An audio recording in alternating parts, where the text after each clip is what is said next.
देखिए, उत्तरदायी, जिम्मेवार और वैध शासन क्या होता है। कुछ ऐसी चीजें जिन्हें लोकतंत्र को पूरा करना ही चाहिए। यानी कुछ ऐसी बातें हैं, ऐसी चीजें जिन्हें लोकतंत्र को पूरा करना ही चाहिए। लोकतंत्र में सबसे बड़ी चिंता यह होती है कि लोगों का अपना शासक चुनने का अधिकार। सबसे बड़ी चिंता यह होती है कि लोगों को अपना शासक चुनने का अधिकार और शासकों पर नियंत्रण बरकरार रहे। लोकतंत्र में सबसे बड़ी चिंता का विषय क्या है कि लोगों को अपना शासक चुनने का अधिकार और शासकों पर नियंत्रण बरकरार रहे। वक्त, जरूरत और यथासंभव इन चीजों के लिए लोगों को निर्णय प्रक्रिया में भागीदारी करने में सक्षम होना चाहिए ताकि लोगों के प्रति जिम्मेवार सरकार बन सके और सरकार लोगों की जरूरतों और उम्मीदों पर ध्यान दे। यानी सबसे बड़ी चिंता का विषय है कि एक तो शासक चुनना और दूसरी बात उन शासकों पर नियंत्रण बरकरार बना रहे। तो ये क्या है, एक तरह से एक जिम्मेवारी होती है सरकार की भी, क्या है, जनता के प्रति और जनता की सरकार के प्रति। अर्थात जनता क्या है, अपने प्रतिनिधि चुनती है और जिन प्रतिनिधियों को जनता के द्वारा चुना जाता है उनकी जिम्मेवारी बनती है शासन में जाने के बाद में कि वो क्या करें, वो लोगों की जरूरतों और उम्मीदों पर ध्यान दें। अर्थात जिन उम्मीदों और जिन जरूरतों को लेकर उन प्रतिनिधियों को चुना है, जिन लोगों ने उनकी जरूरतें और उनकी उम्मीदों पर खरा उतरे। इस सवाल के तफसील में जाने से पहले हमारे सामने एक मामूली सा जान पड़ता सवाल ये भी है, क्या लोकतांत्रिक सरकार कार्यकुशल होती है। ये सवाल है कि क्या लोकतांत्रिक सरकार कार्य में कुशल होती है, क्या ये प्रभावी होती है, इन कार्य को संपन्न करती हैं। कुछ लोगों का मानना है कि लोकतंत्र में कम प्रभावी सरकारें बनती हैं। कुछ लोगों का मानना ऐसा है कि जो लोकतांत्रिक शासन प्रणाली है उनमें कम प्रभावी सरकारें बनती हैं। निश्चित रूप से यह सही है कि अलोकतांत्रिक सरकारों को विधायिका का सामना नहीं करना, यानी अलोकतांत्रिक जो सरकारें होती है उनको विधायिका का सामना नहीं करना होता है। उन्हें बहुसंख्यक या अल्पसंख्यक नजरिए का ख्याल नहीं रखना पड़ता है। लोकतंत्र में बातचीत और मोलतोल के आधार पर काम, लोकतंत्र में किससे, मोलतोल और बातचीत के आधार पर काम चलता है। क्या इससे लोकतांत्रिक सरकारें कम प्रभावशाली हो जाती है। आइए अब फैसलों को मूल्य के हिसाब से तोलने की कोशिश करें।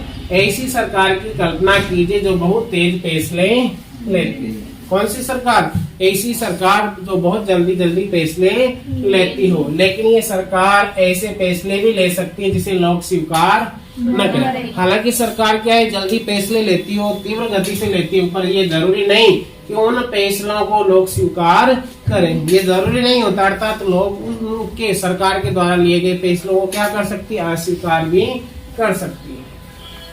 तब ऐसे फैसलों से परेशानी हो सकती है। यानी सरकार के द्वारा लिया गया ऐसा निर्णय जिसे जनता क्या कर दे, अस्वीकृत कर दे, और फिर क्या होता है, वह फैसले क्या है, परेशानी का सबब हो जाती है, परेशानी बन जाती है। इसकी तुलना में लोकतांत्रिक सरकार सारी प्रक्रिया को पूरा करने में ज्यादा समय ले सकती है, लेकिन इसने पूरी प्रक्रिया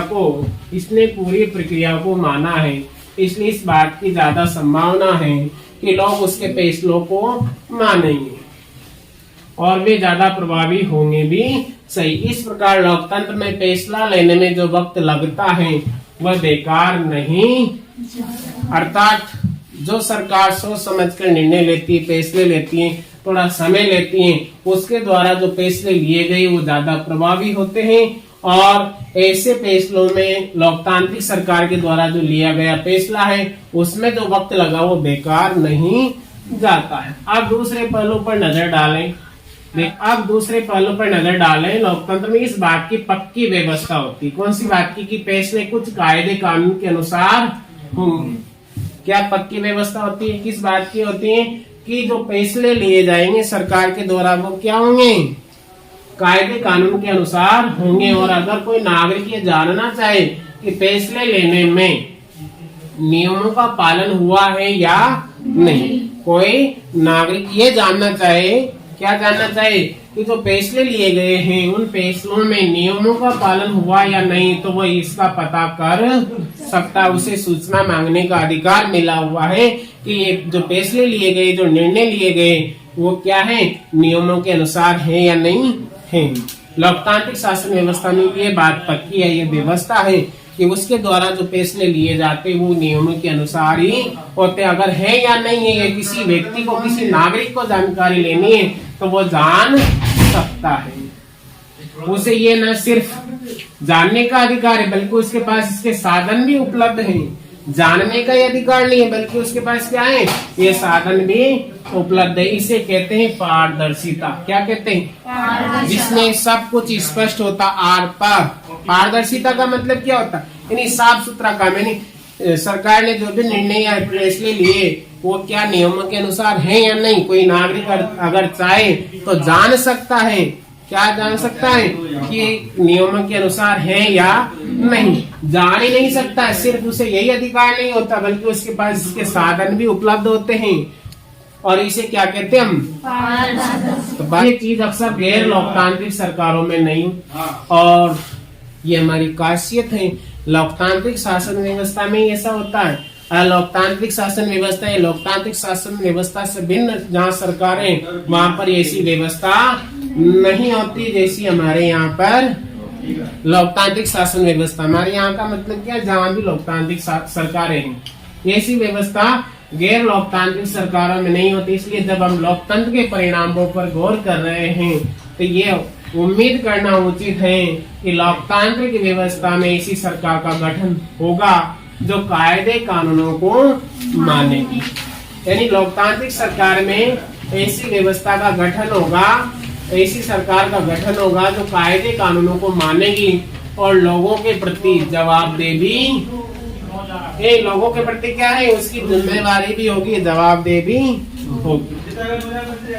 ऐसी सरकार का गठन कौन सी व्यवस्था में होता है, लोकतांत्रिक शासन प्रणाली।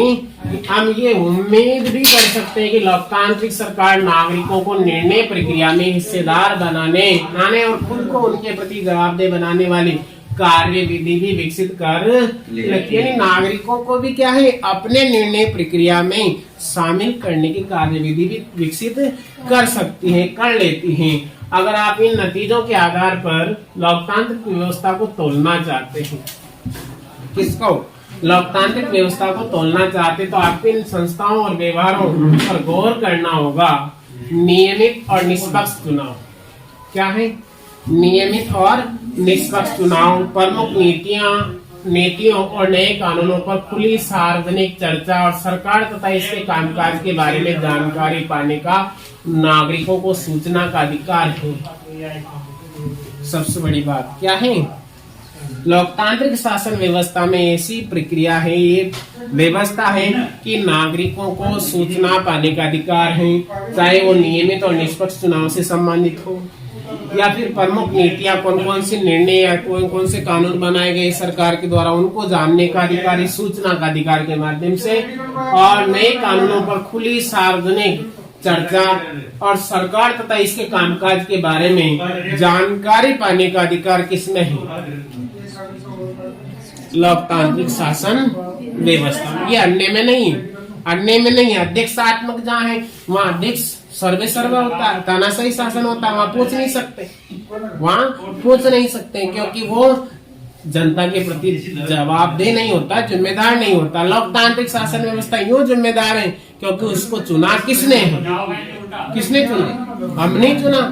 हाँ, हमने उस देश के नागरिकों ने चुना है, इसलिए वो उस देश के नागरिकों के प्रति जवाबदेह होती है। इसलिए हम सूचना का जो अधिकार है, कौन सा अधिकार, सूचना का अधिकार जो है, इससे जानकारी हासिल कर सकते हैं, जानकारी जुटा सकते हैं। इन पैमानों पर लोकतांत्रिक शासन का रिकॉर्ड मिला जुला रहा है। इन पैमानों पर ये सूचना भी पाई गई, लोगों ने सूचना का अधिकार रेट लगाई और सरकार की सूचनाएं पाई है। तो उसमें क्या है, रिकॉर्ड में जो है मिला जुला, शासकों का रिकॉर्ड मिला जुला रहा, जैसा हमें दिखाई दे रहा वैसा ही सूचना पाने पर इन्हें लोकतांत्रिक शासन व्यवस्था एक अच्छी प्रणाली है। नियमित और निष्पक्ष चुनाव कराने और खुली सार्वजनिक चर्चा के लिए उपयुक्त स्थितियां बनाने के मामले में लोकतांत्रिक व्यवस्थाएं ज्यादा सफल है। नियमित रूप से चुनाव कराने, निष्पक्ष चुनाव, निष्पक्ष का मतलब किसी पक्ष में नहीं, है ना, निष्पक्ष चुनाव करवाने में और खुली सार्वजनिक चर्चा, यहाँ पर क्या है, किसी भी फैसले को लेकर लोकतांत्रिक सरकारें खुली चर्चा करती हैं, है ना, सारे जो मंत्रिमंडल के जो सदस्य होते हैं, खुली सोच, खुली चर्चाएं होती हैं और सब एक मत होते तब वो कानून का रूप धारण करते हैं। तो इस प्रकार से यहाँ पर खुली सार्वजनिक सोच है और खुली सार्वजनिक चर्चा के लिए उपयुक्त स्थितियां बनाने के मामले में लोकतांत्रिक व्यवस्थाएं ज्यादा सफल हुई है। पर ऐसे चुनाव कराने में जिसमें सबको अवसर मिले अथवा हर फैसले पर सार्वजनिक बहस कराने के मामले में उनका रिकॉर्ड ज्यादा अच्छा नहीं रहा। नागरिकों के साथ सूचनाओं का साझा करने के मामले में भी उनका रिकॉर्ड खराब रहा है। पर इनकी तुलना जब हम गैर लोकतांत्रिक शासनों से करते हैं, मतलब गैर लोकतांत्रिक का मतलब क्या, लोकतांत्रिक शासन व्यवस्था से इतर, जहाँ पर अलोकतांत्रिक शासन व्यवस्था अध्यक्षात्मक है, अर्ध अध्यक्षात्मक है, तो ऐसी शासनों से, ऐसी सरकारों से करते हैं तो क्या होता है, इन क्षेत्रों का भी उनका प्रदर्शन बेहतर ही रहता है। एक व्यापक धरातल पर लोकतांत्रिक सरकारों से ये उम्मीद करना उचित ही है कि वे लोगों की जरूरतों और मांगों का ध्यान रखने वाली हो। किसकी, देखो लोकतांत्रिक सरकार में ये उम्मीद हम करते भी और करना भी चाहिए। क्यों करना चाहिए, क्योंकि जनता के द्वारा चुनी हुई सरकार होती है। लोकतांत्रिक शासन व्यवस्था तो जनता की उम्मीदों, जनता या नागरिकों की उम्मीदों और जरूरतों या मांगों का ध्यान रखने वाली होती है और कुल मिलाकर भ्रष्टाचार से मुक्त शासन दे। यहाँ पर 3 बातें, कितनी बातें हैं, लोकतांत्रिक सरकारों से या लोकतांत्रिक शासन व्यवस्था से कितनी उम्मीदें हम रखते हैं। मुख्य रूप से यहाँ पर 3 दे रखी है, तो लोगों की जरूरतों का ध्यान रखा जाए, उसके द्वारा मांगों का ध्यान रखा जाए, मांगों का ध्यान रखने वाले हो, और कुल मिलाकर भ्रष्टाचार से मुक्त हो, है ना, भ्रष्टाचार से क्या हो, मुक्त हो, ऐसा शासन दे। इन 2 मामलों में भी लोकतांत्रिक सरकारों का रिकॉर्ड प्रभावशाली नहीं। लोकतांत्रिक व्यवस्थाएं अक्सर लोगों को उनकी जरूरतों के लिए तरसाती है। क्या है, लोकतांत्रिक जो सरकारें हैं, जो व्यवस्थाएं हैं, अक्सर लोगों को उनकी जरूरतों के लिए क्या है, तरसाती, समय पर पूर्ण नहीं करती, पूरा नहीं करती और आबादी के एक बड़े हिस्से की मांगों की उपेक्षा, यानी बहुत बड़े हिस्से में एक आबादी का बहुत बड़ा क्षेत्र जहाँ के नागरिकों की मांग होती है और उस मांग को लोकतांत्रिक शासन व्यवस्था के द्वारा नहीं माना जाता, उपेक्षा की जाती है। भ्रष्टाचार के आम किस्से इस बात की गवाही देते कि लोकतांत्रिक व्यवस्था इस बुराई से मुक्त नहीं, अर्थात ये बुराई उसमें व्याप्त है। किसमें, लोकतांत्रिक शासन व्यवस्था। बहुत बड़ी आबादी क्या है, मांग करती, हड़ताल करती, विरोध करती है। अब जब विरोध करती है तो उस बात को सरकार, लोकतांत्रिक शासन व्यवस्था नहीं मानती या थोड़े समय बाद मानती है, उसको स्वीकार करती, कुछ शर्तों के आधार पर कुछ करती, कुछ नहीं करती, तो ये एक बुराई है। इसमें क्या है, बुराई है। पर इसके साथ इस पर ध्यान दें कि गैर लोकतांत्रिक सरकारें कम भ्रष्ट है या लोगों की जरूरतों के प्रति संवेदनशील है, ये कहने का कोई आधार नहीं है, ये कहने का कोई आधार नहीं। बहरहाल एक मामले में लोकतांत्रिक शासन व्यवस्था निश्चित रूप से, लोकतांत्रिक शासन व्यवस्था निश्चित रूप से अन्य शासनों से बेहतर है। कुछ भी हो, चाहे बुराई हो, चाहे कुछ भी हो, पर यहाँ लिखा हुआ है कि ये एक मामले में, बहरहाल एक मामले में लोकतांत्रिक शासन व्यवस्था निश्चित रूप से अन्य शासनों से क्या है, बेहतर है।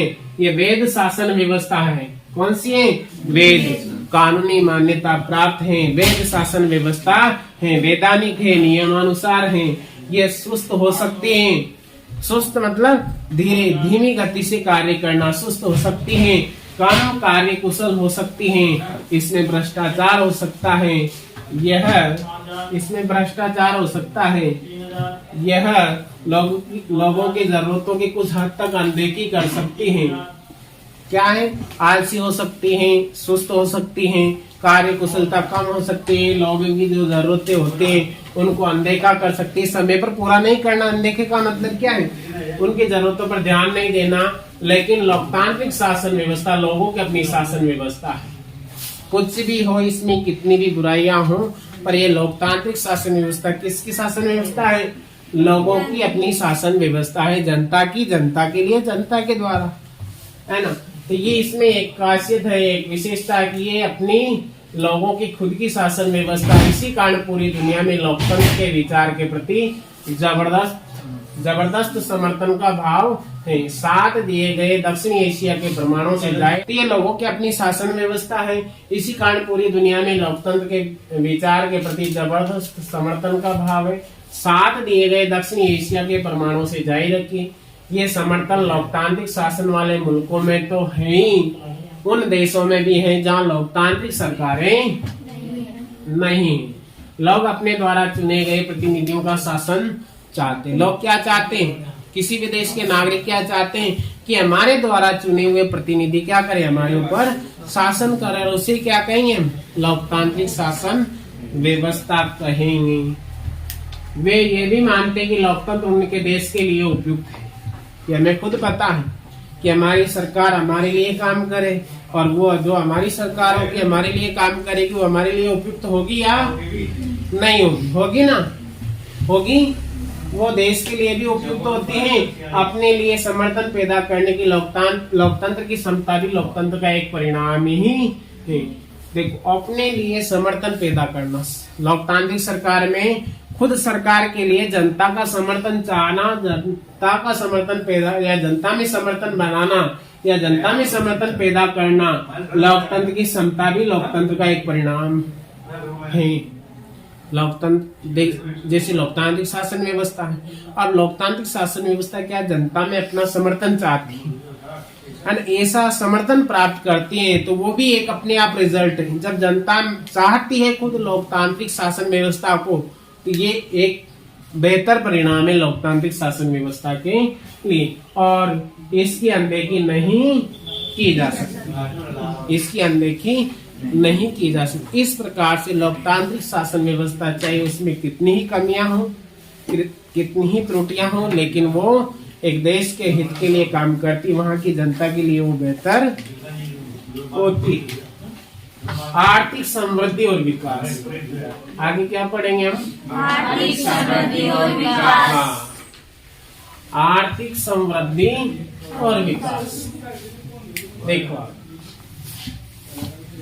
समधन वृद्धि, समृद्धि है ना, समृद्धि कहेंगे यानी बढ़ना, आर्थिक क्षेत्र में विस्तार करना, आगे बढ़ना, प्रगति करना, है ना। आर्थिक क्षेत्र में समृद्धि, बढ़ोतरी करना और प्रगति। अगर लोकतांत्रिक शासन में अच्छी सरकार की उम्मीद की जाती है, तब उससे विकास की उम्मीद करना क्या उचित नहीं।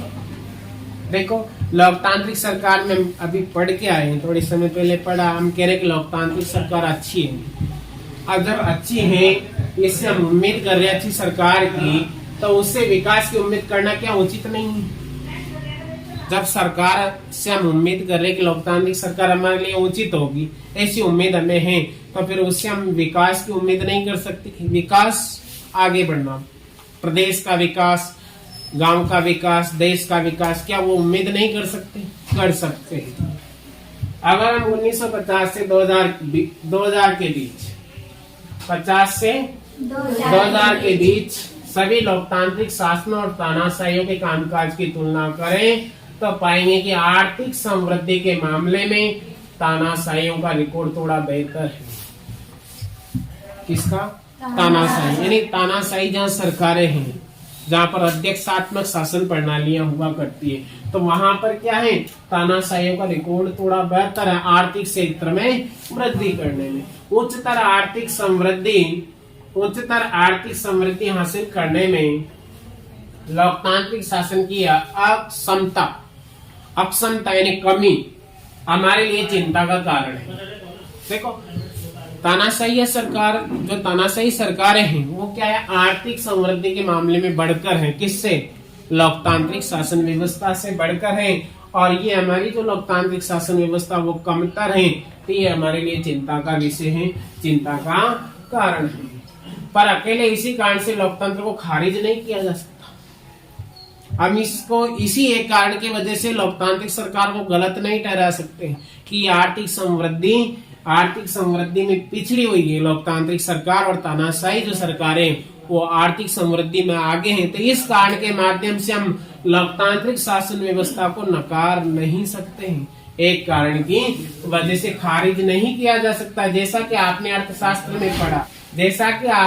अर्थशास्त्र में पढ़ा, आर्थिक विकास के कई कारकों, मसलन देश की जनसंख्या के आकार, आर्थिक विकास कई कारकों पर, देखो बहुत अच्छी बात आई है।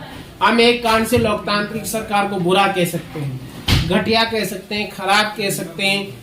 क्यों कह सकते हैं? क्योंकि आर्थिक विकास की ओर, आर्थिक समृद्धि की ओर ये बेहतर सरकार नहीं है, तानाशाहियों की अपेक्षा ये कमतर है। हम ठीक है एक कारण से मान लें, तो फिर क्या आर्थिक विकास में एक ही कारण महत्वपूर्ण होता है? नहीं, सारे कारण यहाँ पर बताए। आर्थिक विकास कई कारकों, मसलन देश की जनसंख्या के आकार, वैश्विक स्थिति, अन्य देशों से सहयोग और देश द्वारा तय की गई आर्थिक प्राथमिकताओं पर निर्भर,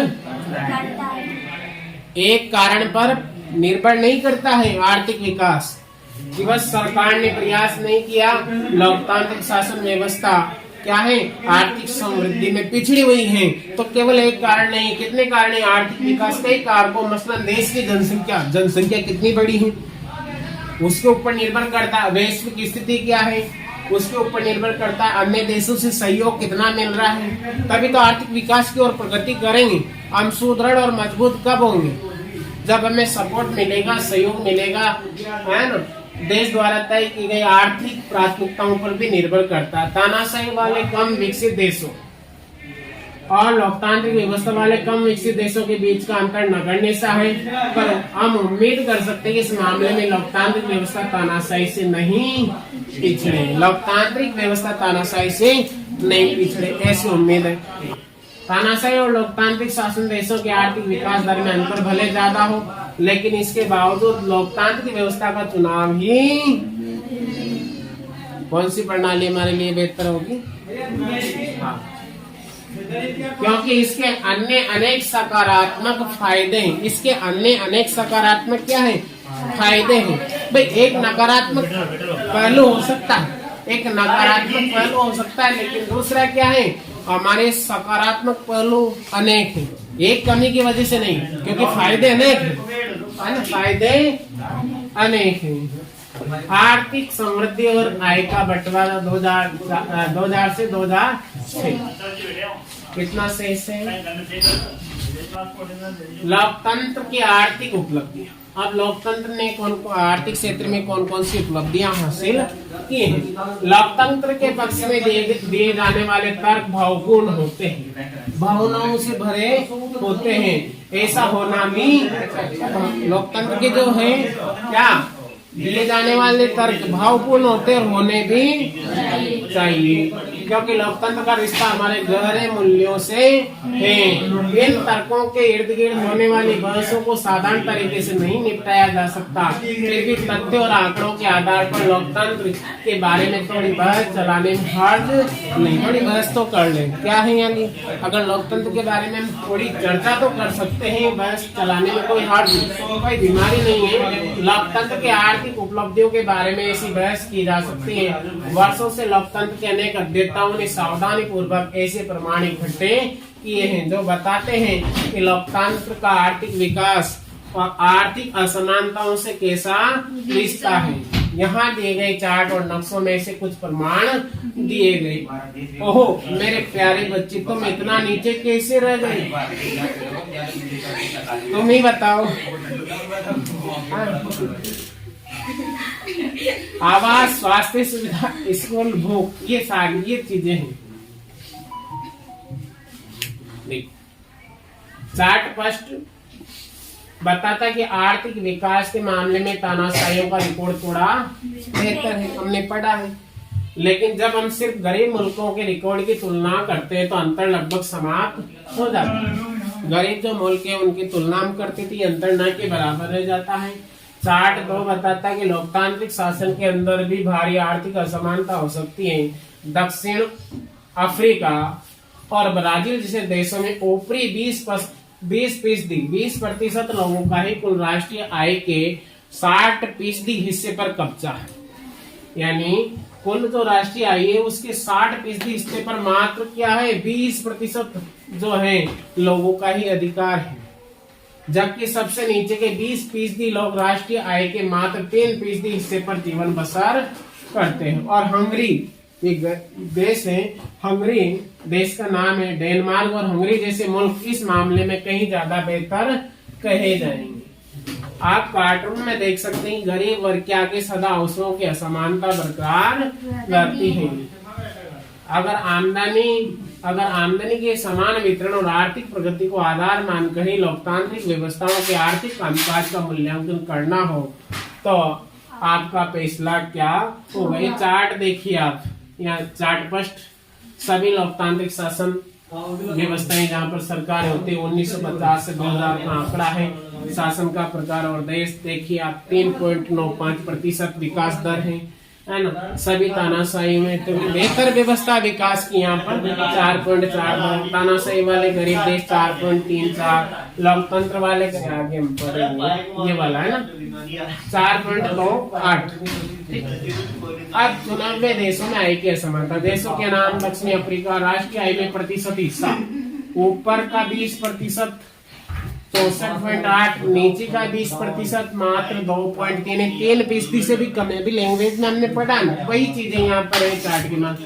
ब्राजील 63 और 2.6, रूस का 53.7, 4.4, अमेरिका 50, 4%, ब्रिटेन 45, 6, डेनमार्क 34.5, 9.6 और हंगरी 34.4, 10%। इस प्रकार से ये चार्ट दिए गए हैं असमानता और गरीबी में